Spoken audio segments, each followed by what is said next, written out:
look at Floyd. Like, Floyd spends money like it's a tap. Like, he's got a tap, just like unlimited amount of money. Money's just flowing. And even as much money as he's made in his career, which he's probably made as much, if not more money than any boxer ever. Like, there's all these lawsuits. Like, he hasn't been paying things, and he owes money on this and owes money on that. And it's like, and then he's got to come out of retirement. Yeah, that's tough.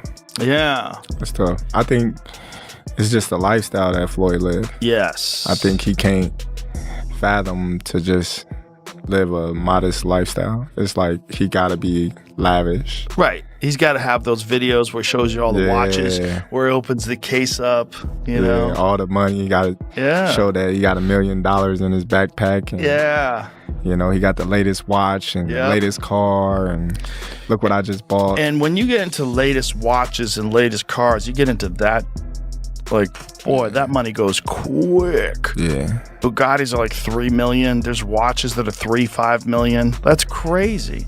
So you buy a watch and a car, you're down 10. That's nuts. What if I told you that one of the richest athletes in history may have seen over $1 billion slip through his hands? And now, Joe Rogan is breaking down the shocking story that has fans across the internet asking one question: how does someone earn that much money and still end up facing financial controversy? For years, Floyd Mayweather was known as the king of boxing money. Every fight seemed to generate another massive payday. Private jets, luxury cars, designer watches, mansions, and stacks of cash became part of his public image. To millions of fans, he looked untouchable, a fighter who had mastered both boxing and business. But according to discussions now exploding online, questions are being raised about what really happened behind the scenes.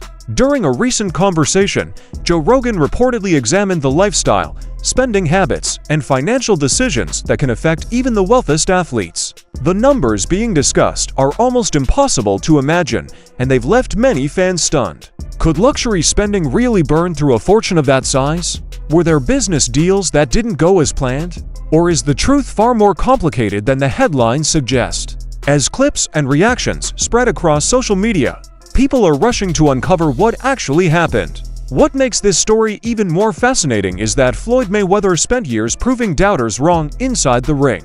He retired undefeated, built a global brand, and earned more money than most athletes could ever dream of. Yet the conversation now isn't about championship belts or record-breaking fights. It's about money, wealth, and the hidden challenges that come with managing a massive fortune. And when Joe Rogan started breaking down the situation, the internet immediately took notice. His comments sparked heated debates, with some defending Mayweather and others questioning whether fame and fortune can disappear faster than anyone expects. So what is the real story behind the alleged $1.1 billion money collapse? Is it a cautionary tale, a misunderstood headline, or something even more surprising? Stay tuned, because the details behind this shocking controversy are leaving boxing fans absolutely speechless. And one of the reasons why people watch him fight is not because he's like Mike Tyson, just goes out and destroys people. They like watching him fight because they hate him. Because he talks so much shit, and he's like, look at my $1 million watch, look at my fucking jet, look at my house, look at this. He's like constantly showing you all these things that he has. Like, he'll lay out watches in a hotel bed, like, this is $1 million worth of watches. This watch goes for $2 million. And they're like, this is my small watch that I take sometimes, but when I'll show you, when I'll show up, I bring out the big boy, and it brings out this watch that's covered in diamonds. It's like $5 million.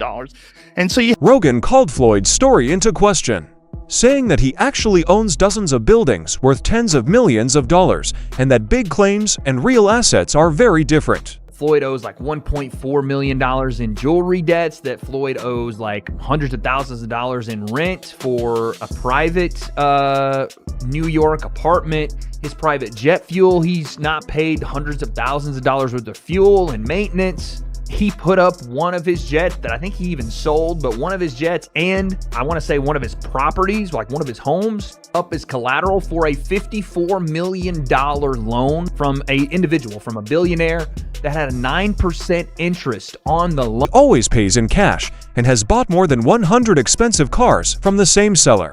Several cars worth $15 million belong to him. Money to the IRS. How much does he owe? it's in the $20+ million range. It's a lot of money, man. But it's not something that he's been, it's not like deception. No, it's just neglect to pay. Neglect, and it's also like I think, and there is like a truth to this. He makes so much money. There's probably a point when they're like, "Hey, it's time to pay your taxes," and you go like, "All right, here's a check for $25 million. That's an incredible amount of money." And then they go, "That's true, but you owe 50 more." And he's just like, that can't be right. I've given you $25 million. Yeah, he's bought over 100 luxury cars from the same dealer and always pays in cash. He has $15 million worth of cars. Congrats. You can sell. This is where things get heated, because Floyd built the whole character of Money Mayweather around the idea of having endless money, fancy watches, and a financial business that can't be touched. But reports going around in the business world paint a more complicated picture. That Floyd Mayweather is made, and because he's the best in the history of pay-per-view at making sure that the money ends up in his pocket. He is or has been a businessman as an athlete that almost doesn't have a peer because he owns all his own stuff as an independent. Your spending has to be so fiscally irresponsible to lose the amount of money that Floyd Mayweather has lost that it is almost beyond anything that is reason. It's not merely fiscal insanity. It's something that doesn't make any sense to me. Right. And another sign of him maybe in financial trouble is, as of February 2026, Floyd Mayweather has initiated a massive $340 million lawsuit against Showtime Networks and former executive Steven Espinoza. So he's trying to get some bread right now. The estimate is that he made over $1.2 billion over the course of his career in just earnings from Floyd Mayweather sued Showtime Networks and former executive Steven Espinoza for $340 million in February 2026.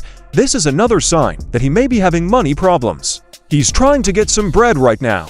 He is thought to have made more than $1.2 billion just from fights over the course of his career. Business Insider says that 2 of Mayweather's business properties have already been put up for foreclosure. They also say that his Las Vegas strip club building was almost taken away because the property taxes had not been paid. When you add in the complaints about unpaid bills for expensive watches and jewelry, which Floyd has denied, the conversation changes from bragging rights to money. Things that they said in this article were insane. That Floyd owes like $1.4 million in jewelry debts, that Floyd owes like hundreds of thousands of dollars in rent for a private New York apartment, his private jet fuel. He's not paid hundreds of thousands of dollars worth of fuel and maintenance. He put up one of his jets that I think he even sold, but one of his jets and I want to say one of his properties, like one of his homes, up as collateral for a $54 million loan. The news source also said that to Trump condos in Las Vegas were temporarily taken away because of back taxes and then returned after payment. They also said that Trump's homes, private jet, and businesses were used as collateral for a big $54 million loan. The difference between money and image in these publications has definitely caused a lot of discussion, whether it's an exaggeration or a mistake. The argument was already off track when Joe Rogan said he didn't trust Floyd's business company. Chael Sonnen then jumps in as if he had just grabbed the mic and decided that being quiet isn't important after all. After taking a good look at everything, Chael asks, "Is Floyd broken?" Title and asks, "Why do we act like this is shocking at all?" What's wrong with that? And why are we attempting to tease Floyd? Is Floyd? Yes, he's broke. Of course he's broke. He's a boxer that they say can't read. That's not to tease him. They say that he can't read. His best friend at the time said that he can't read, and he never denied it. I don't tease him for it. He was a guy who grew up in a boxing channel, right? It's one of these things. You know what you know. You know what you were taught. I didn't teach him about contracts. I didn't teach him about saving. I didn't teach him about investments. Who would have taught him these things? Of course he's broke. If you get up and go to work every week because you need money, why would it suddenly seem strange for a boxer to keep fighting for the same reason? Was the question really directed at the audience? I'm thinking, that's the best Chael logic, half brutal honesty and half troll energy. He doesn't stop there, though. Chael starts to dispel the myths about boxing pay by saying that claims of billion-dollar earnings and huge pay-per-view numbers often come from press releases instead of publicly available financial records, and that no one from the companies handling the pay-per-views has checked those crazy numbers. Just that sentence busts years of boxing hype myths. He's a gambling addict. He's got baby mamas all over the... What do you mean is he broke? Of course he's broke. What boxer do you know that isn't broke? What a ridiculous question. But it's the fact that they're attempting to tease him. I mean, first off, they're asking the question. Look, I've told you until I'm blue in the face. The numbers that you hear in boxing simply aren't true. Floyd made $1 billion. No, he didn't. Floyd and Conor made $500 million. No, they didn't. Of course they didn't. Nobody's ever confirmed that. And it's the same thing with the check. I got $100 million for a fight. Oh, you did? Who signed the check? Whoever signed the check is going to want credit for it. There's never been a time that $1 million check was written and the dude that wrote the check didn't make sure that somebody found out he wrote the check. So who wrote the check? Floyd's got a whole bunch of them, apparently. He got $1 billion. Who wrote the check? But Chael isn't just making fun of Floyd either. He doesn't like anything about the sports business story. Then he talks about the mess with the contracts and says that any promoter would go crazy if Floyd announced a lot of fights around the supposed Tyson fight, because time and privacy are very important in the fighting business. That's where the irony really hits home. Floyd claims that Showtime is doing bad business. And I'm only sharing with you, like, the numbers aren't what you think they are, right? The numbers are good and they made a lot of money, but it's not what you think it is. And yeah, of course Floyd's broke. Would you be boxing if you weren't? And it's very tough to be sympathetic. Some say Floyd's rise caused the misunderstanding with Logan Paul, but the story quickly turns into a hall of mirrors where everyone thinks someone else is the bad guy. But here's the funny inconsistency that Chael brings up without meaning to. People can say bad things about Floyd's earnings, doubt his income, argue about his contracts, or just look down their noses at his shows. But when Mayweather's name is on a fight ad, everyone in the fight sports world pays attention. Mayweather owes Logan Paul $1.3 million. No, he doesn't. Just to clear that up, no, he doesn't. Will Logan ever get the money? I think Floyd's broke. Floyd does not owe Logan $1.3 million. Floyd's promotion owes Logan $1.3 million. And no, of course he's not going to get it. That promotion's already shut down. Allegedly, by the way. JL Sonnen has already made people think that Floyd might not have any money. Then Jason Whitlock and the rest of the team join the conversation, and it quickly turns into a full-on round of financial detectives. I think to myself, wow, we've officially gone from fight analysis to forensic accounting with boxing gloves. On Whitlock starts by depending on Shannon Sharpe and Oasis's idea that Floyd's main reason for not retiring is to get a big payment. And it's easy to see the business side when names like Canelo, Manny Pacquiao, and Terrence Crawford come up. Shannon tells Floyd that those are the only fights that can bring in the money he wants.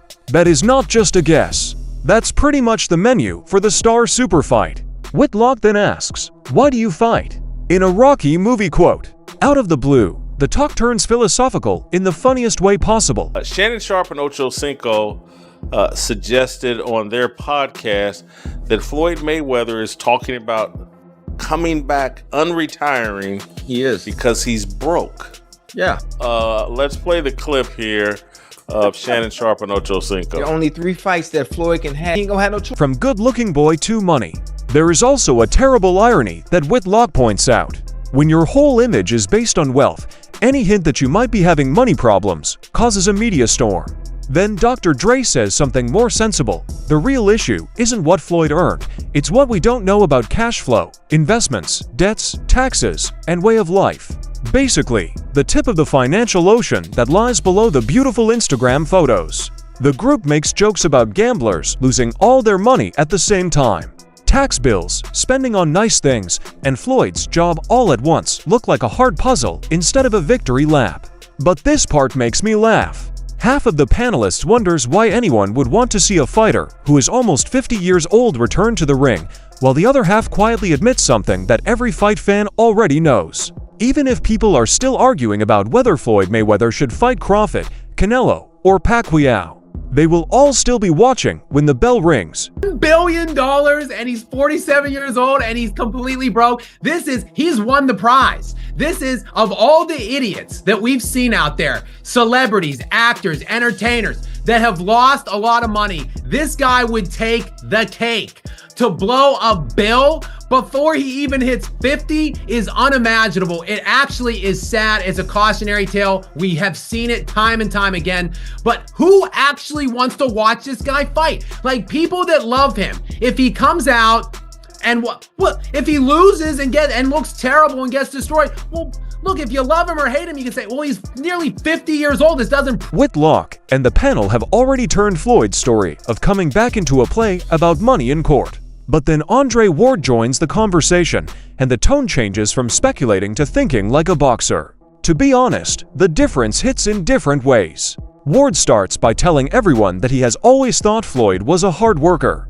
And I'm nodding because that part is often forgotten when people only look at the flash. Ward says that the symbols, cars, and jets were all part of the Mayweather brand. But deep down, she had always been a gym rat who never missed a workout. And when Ward says he's not sure how he feels about this comeback, you can tell he's telling the truth because he's not criticizing Floyd like the rumors have said.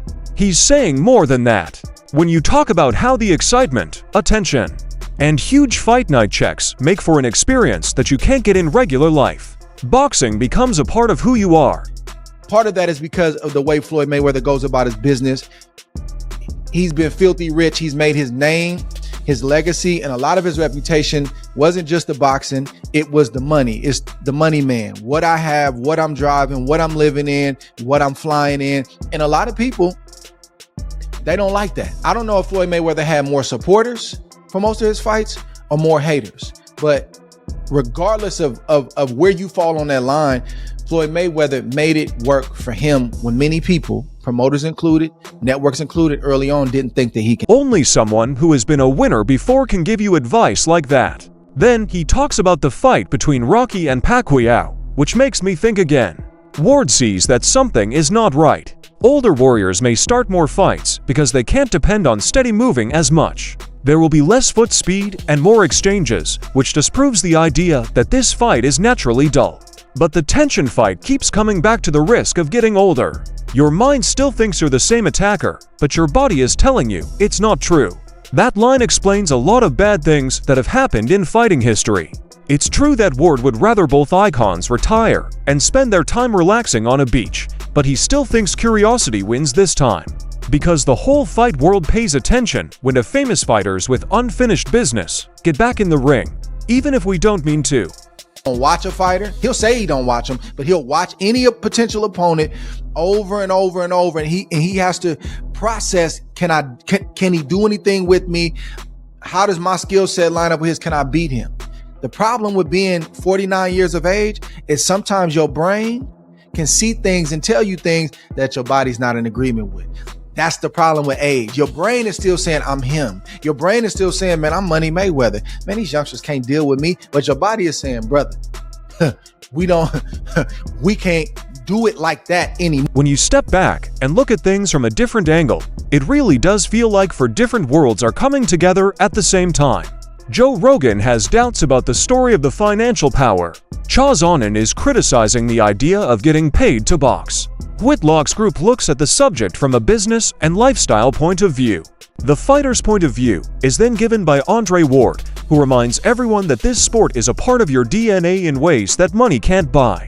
On one side of the argument, Floyd's return is due to his desire for another big paycheck. Someone else says that the stories about money are just idle talk. From Ward's point of view, it's gently reminded us that fighters come back because the attention, competition, and excitement are things that they can't get in everyday life. That's what's really making people stressed out here. Legacy versus longevity, work versus love, and the fact that Floyd is being talked about shows how important he is, whether people think he is after money, history, or just the feeling of being Money Mayweather again.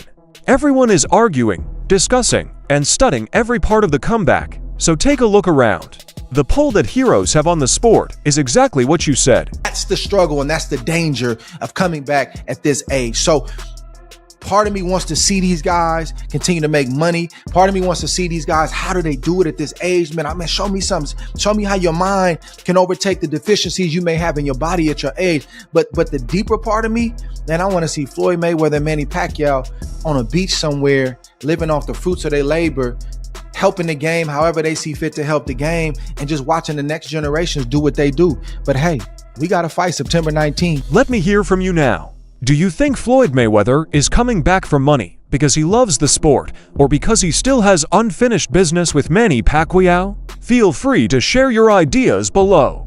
Come on, let's talk about it. Also, don't forget to like, share, and follow 2MMA Motive.